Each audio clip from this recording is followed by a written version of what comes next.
If you went to paper ballots and you're voting, I would hope that every Republican would. So it costs exactly 8% of what the machines cost. These machines, they got something going. So paper ballots, and paper's very sophisticated today. It's called watermark. Impossible to copy, impossible to cheat. Hard to believe that a piece of paper is highly sophisticated, but it's watermarked. You can't cheat. If you went to paper ballots and same-day voting, voter ID, proof of citizenship, those four things, proof of citizenship, voter ID, paper ballots, one-day voting. And if you went to two-day voting or three-day voting, but some of these states, you go and you had 64 days. You know, California just finished up. They were voting a week and a half ago. And other states, too, they were weeks after the election. I mean, if that were a close election, you'd have to wait for weeks and weeks and weeks. But some of these states, if you had a close election, you wouldn't know who won. And then, you know, once that happens, then you really never know who won. But you would save tens of millions of dollars. Number one, you'd have a much safer election. Number two, everybody, you'd know the results of your election by 10 o'clock. It's a beautiful system. It's boxes of 5,000. Boom,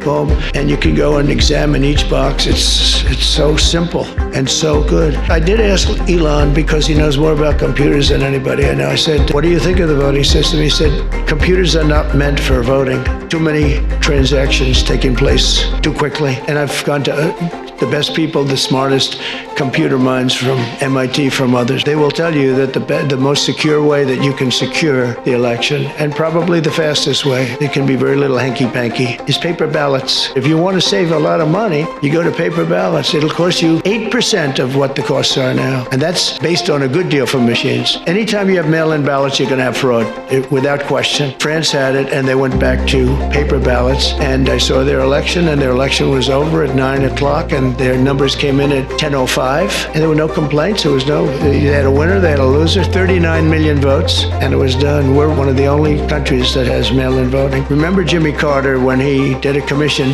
their conclusion was, if you have mail-in voting, you're going to have massive fraud. And we had it in New York with the congressional race. Remember the congressional race? It took them forever. Like 6 months later, they declared, who was it, Jerry Nadler or somebody? Oh no, it was the woman, the congressman. I won't mention her name. She won, but she didn't win.